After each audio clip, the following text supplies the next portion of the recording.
Hi everyone, this tutorial will be on my storm cape from the X-Men comics.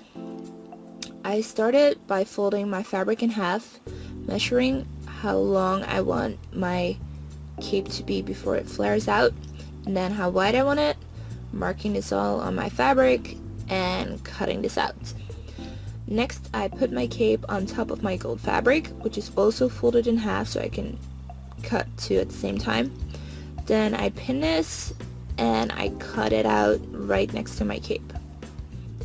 I do this for the short side as well and then flip everything over. Here I can mark how wide I want my gold to be and cut this all out. Make sure you leave some seam allowance here.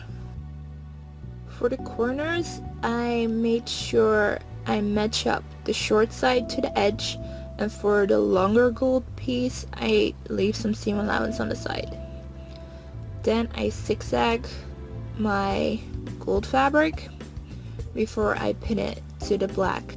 I pin the right side of the gold to the wrong side of the black, and I sew this. Next, I mark the width of my gold without the seam allowance.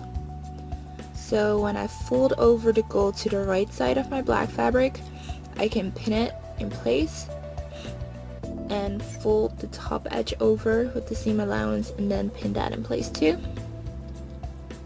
Next, I just top stitch both of these seams. Then I do the same for the other side, making sure that I have my seam allowance for the corner folded over. Pin it in place and top stitch. I hand sewed some bracelets to the cape. These were some very cheap ones that I painted gold with acrylic paints.